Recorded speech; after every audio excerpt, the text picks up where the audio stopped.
দোকান, তোমারই তো গিফট, তুমিই নিয়ে নাও ওখান থেকে। ওখান থেকে কেন নেবে? এমনও শুনেছি আমি কথা, আলপনা করে কি হবে। নমস্কার, বলো কোথা থেকে এসছো? নিউরাপুর থেকে আসছি। আমি by professional alpana artist. Alpana artist? আমি সুন্দর। গত 3 বছর ধরে এই প্রফেশনের সাথে যুক্ত।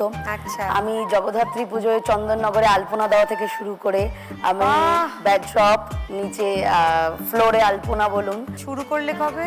আমাদের যে একটা ঐতিহ্য, তার মধ্যে ছোট থেকে আঁকা জানতাম, ওখান থেকে একটা ভালো লাগা, তো সেইটাকে আমি প্রফেশন হিসেবে আলপনাটাকে শুরু করলাম।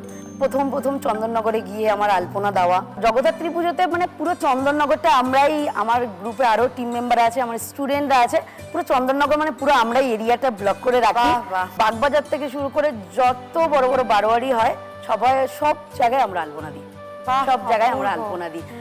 এমনও শুনেছি আমি কথা, আলপনা করে কি হবে। তো সব প্রফেশন নিয়ে মানুষ একদম, বলে যে এটা করে কি অভিনয় হবে? করে কি হবে, নাচ করে কি হবে, গান করে কি হবে, আঁকা করে কি হবে। এবং আমার রিসেন্ট 2 মাস আগে একটা কাজ আমার অস্ট্রেলিয়া গেছে, এই যে হায়দ্রাবাদে গেছে আমার একটা ক্যানভাস। আলপনা দিয়ে এই হয়।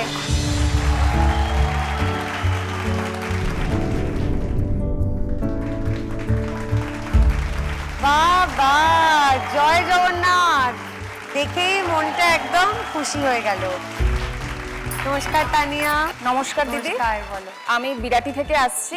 বিয়ে আমার হয় 2015 সালে। 2016 সালে আমার মেয়ে হওয়ার বেশ কদিন পরেই আমার হাজবেন্ডের মানে কাজ চলে যায়। তো তখন সবে সবে এই সোশ্যাল মিডিয়ায় সবাই বিজনেস করছে, তো আমারও ইচ্ছা হয় যে আমিও একটা বিজনেস করব।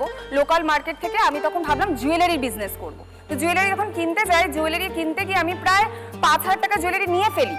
জুয়েলারির পাশের দোকানে দেখি আরেকটা দোকান রয়েছে যেখানে ছোট্ট ছোট্ট বাচ্চাদের স্টেশনারিজ পাওয়া যাচ্ছে। আমার কেন জানি না মনে হলো ওই জিনিসগুলো একবার একটু সাথে নিয়ে গিয়ে দেখি যে কি হয়। তো আমি খুব সামান্য ওই 3,000 টাকার মধ্যে আমি ওই স্টেশনারিজ আইটেমগুলো আমি নিয়ে আসি। সোশ্যাল মিডিয়ায় আমি লাইভ করা স্টার্ট করি, কিন্তু পছন্দ ওই ছোট ছোট জিনিসগুলো। সেই 2018 সালে আমি 3,000 টাকা দিয়ে আমি বিজনেসটা স্টার্ট করি, বাড়ি থেকে মানে স্টার্ট করি, এবং হাজবেন্ডের কোনো কাজ ছিল না। সেইখান থেকে আমি দিদি আজকে 3টে স্টোর করেছি, যেটা আমার নিজস্ব, যেখানে দেশি হাতের তৈরি জিনিস। আমার বর ক্রাফটসের কাজগুলো ওই করে, এটা আমার হাজবেন্ডের বানানো। ও, তো গোপিকাইন বাঘাবাই। হ্যাঁ, তো এটাও একদম চটজলদি রেডি করেছে শুধুমাত্র Thank you. তোমার জন্য, তোমাকে দেওয়ার জন্য।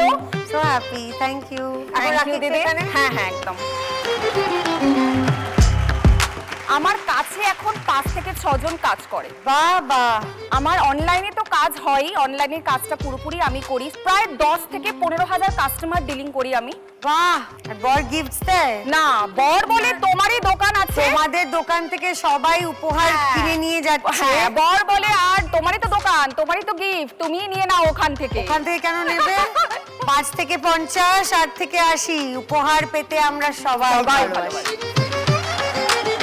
All the best. Thank you so much. মন দিয়ে খেলবে আজকে। একদম।